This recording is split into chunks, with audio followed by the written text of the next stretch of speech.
মাটি দুর্জয় ঘাটি, এখানে পরিযায়ী নেতা যায়, পরিযায়ী নেতা আসে, কিন্তু বাংলা নিজের মেয়েকেই চায়। তাই তো আমরা এসআইআর হোক তাতে আপত্তি নেই, কিন্তু বৈধ ভোটারের নাম কেটে দিয়ে তোমরা নাটক করবে, নিয়ে নিজেরা এই আরএসএস আর বিজেপির চক্রান্ত তোমরা গিয়ে মানুষকে গ্রাস করার চেষ্টা করবে। এমনি তো আসছে, এখনো আকাশের দিকে তাকালে চাঁদ তারা সূর্য মেঘ কিছুই দেখতে পারি না, শুধু দেখি হেলিকপ্টার আসছে, হেলিকপ্টার বো করে হেলিকপ্টার আসছে। কেন বলো তো? এই সামনে ভোট আসছে না, সব বড় বড় নেতারা এখন হেলিকপ্টারে করে আসছে। বলে আমফান হয়েছিল যখন যখন আমফানে সব তছনছ হয়ে গেছিল, আমাদের মাননীয় প্রচারমন্ত্রী মানে প্রধানমন্ত্রী, উনি আমার প্রধানমন্ত্রী, কিন্তু প্রধানমন্ত্রীর মতো কাজ তো ওনাকে করতে হবে।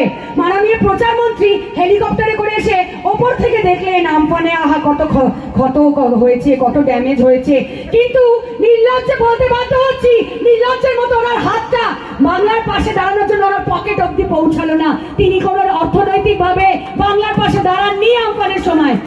ঠিক তেমন ভাবে এখন নর্থ বেঙ্গলে যে বিপর্যস্ত অবস্থা হয়েছে, ন্যাচারাল ক্যালামিটি, প্রাকৃতিক দুর্যোগ থেকে মানুষের ঘর ভেসে গেছে, ভেঙে গেছে, মানুষে মারা যাচ্ছে, সেখানে মাননীয় প্রচারমন্ত্রী টুইট করছেন।